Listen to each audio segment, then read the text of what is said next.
Here's a quick guide to understanding your financial options for paid leave versus unpaid leave. The first thing you want to do is you want to check what type of leave. So you want to determine if your leave is typically unpaid or paid with your employer. And you want to use any accrued paid time off to cover it. The next thing is you want to seek benefits. So look into disability benefits or other income replacements if your leave extends beyond paid time off. And lastly, review your employer benefits. So some employers offer extra paid leave for health-related leaves. Check your company's policy for details. Here are 3 types of medical leaves that you need to know about. And the last one is a game changer that you definitely need to know about. So the first one is family care.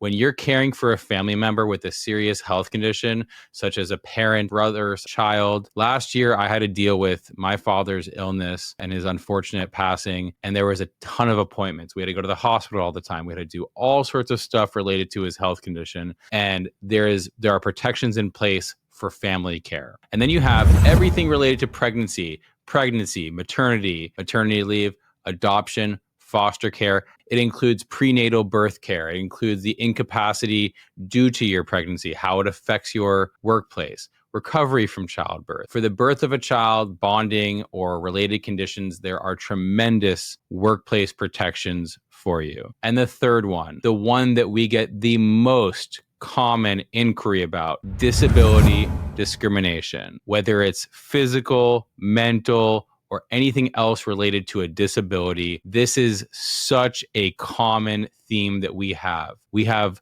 leaves that people need to make related to their disability, and we have issues in the workplace. So this is whether it's mental health care, whether it's medical leave, any kind. These are consistently things that we need to deal with and help our clients with. Now, what is the best way to take a leave? The first thing to do, plan ahead.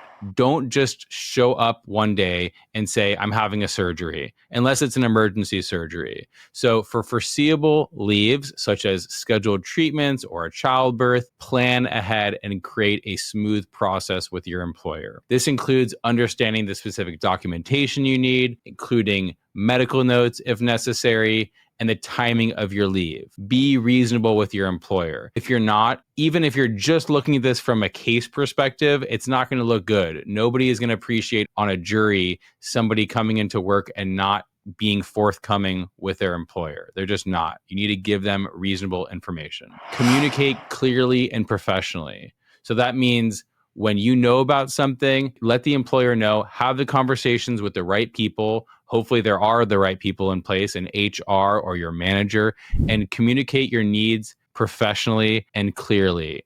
Clearly express your need and be responsive to any request. So if you ask for a leave and they respond with some follow-up questions, don't just not get back to them. You do your best to be timely and responding professional. Document everything. So keep copies of all of your communications. Keep copies of your communications with your medical providers where you have the actual need, and then your communications with your employer regarding the leave that you're planning to take. Whether it's a text message, an email, a Slack, anything like that, keep copies of it. Know who to contact. So if you are facing discrimination, you should know who to contact. So if you believe you are about to take a leave, figure out who in your company is responsible for you talking to. Is it the manager? Is it the HR department? Is there a special? Sometimes there are third-party agencies who companies actually utilize for leaves, and they completely outsource it. Know the procedures for communicating with them and do it professionally. Seek support. So taking leave from work is not an easy thing to do. So you want to navigate these leaves in a way that makes sense, that is efficient, and that you're communicating with the right people. So if you need to take a leave, there are support groups, there are counseling services, and even legal counsel can help walk you through this. You can always contact an employment attorney, usually for a free consultation, and just get an idea of what you need to do in order to take a leave. Here are the types of protections that you have in the event that you want to take a medical related leave. Job security. So you should be, as long as you're within the frameworks of the law, you will be able to return to your job in the same or an equivalent position after your leave, as long as you're following the exact frameworks of the leave protection that you have. Non-discrimination. So if you get back from a leave and you then get fired or your job changes, you are protected against that. That is a discriminatory act from your employer. Confidentiality. There is medical and personal information related to your leave. And if you share that with an employer, they have a duty to keep it confidential. So if your employers, you have the right to sue your employer if they discriminated against you for your medical leave. Obviously, it's a case-by-case circumstance, but that is not permissible in California. You cannot be discriminated against in California for taking a medical related leave. Before anything else, please like this video and share it if you believe that the content's could be helpful for anybody that you know. We'd greatly appreciate it. How do you spot discrimination related to your medical leave? The first is retaliation.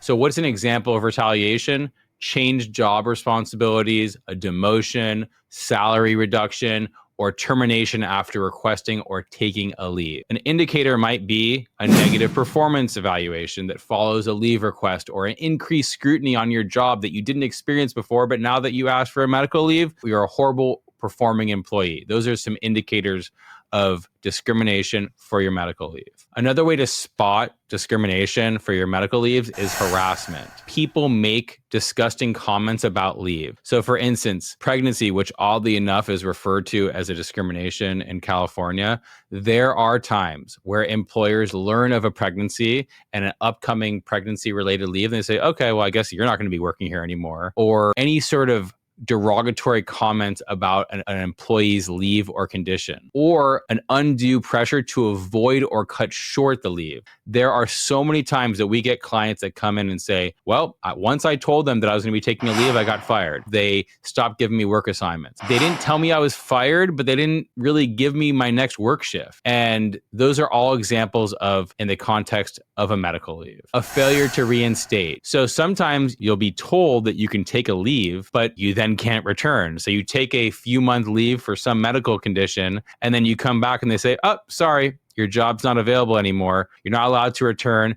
Or you are able to return, but you have to work an hour away at a different location, or you now have a new job where you used to be doing this type of work and making this much money, but now you're going to make half the money and you have this other type of role, without a valid reason. So they'll literally just say, oh, you're back, but you're going to have this other type of role, and they don't even explain why, or the reason they give is nonsense. Here are 4 things every California employee should know about taking a mental health leave. So it's 2024. We all know that mental health should be just as protected, if not more, than physical health related issues. The first thing you should know is you are eligible. Employees in California can take up to 12 weeks off for mental health reasons under state law if you've worked for the employer for at least a year. There are some other conditions, but generally you should know you can take a mental health leave. 2, accommodations. Workers can request changes to their schedule or duties to help manage mental health issues. 3, paid leaves. Workers in California can get paid leave that can be used for mental health care.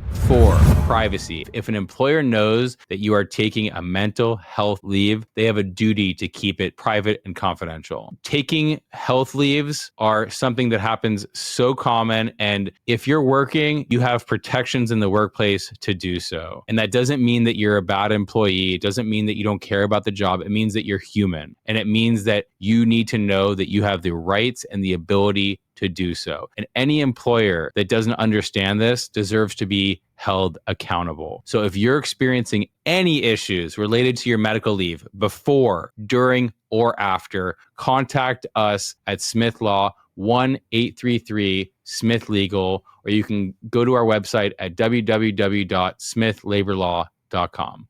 Thank you so much.